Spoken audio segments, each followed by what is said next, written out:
Today I'm going to be sharing my first experience in painting and customizing a pair of sneakers. The base of my canvas is these black and grey Puma Vis2K sneakers, which I got on the cheap.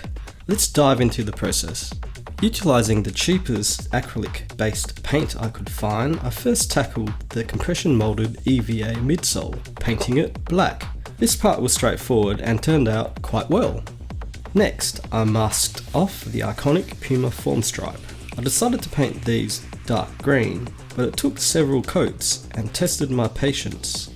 Lesson learned, painting requires patience, especially if you have issues with adhesion.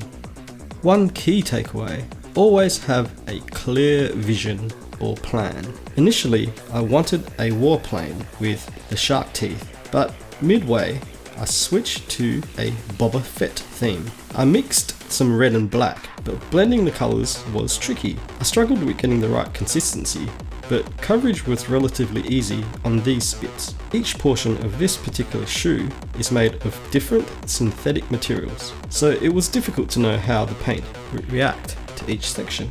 I decided to add some bright yellow, thinking to make it pop I would use a white undercoat, which went on smoothly. However, personally, this is where I think my efforts all turned to shit. To salvage what I have left of these potentially ruined sneakers, I decided to try using some Sharpie pens.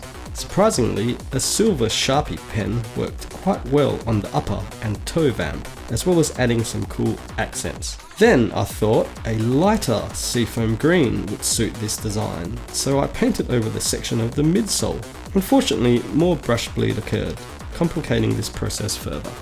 The overall result looked quite amateurish, and I did say it was my first go, but I decided to embrace it. I thought if Boba Fett wore these shoes, that would be battle worn. So I used a brush technique I called scuffing to create a sort of relict look, focusing on the areas I wasn't happy with. To complete my custom creation, I decided to try some patches on the tongue ordered from AliExpress. This required removing the Puma badges from the tongue, which was a bit finicky, but I managed to get there. These patches really saved the day. To finish it off, some galaxy styled laces, which cover up most of the patch, unfortunately. So, it's clear that this is harder than it looks, and I have a newfound respect for those who excel at customizing sneakers. What do you think of my first try? And if you are a fan of Boba Fett themed sneakers, check out my other video. Thanks for watching, and if you've got any comments about how much I suck, you're welcome to add it to the comments, but I do encourage you to have a go yourself first. Thanks for watching, catch you later.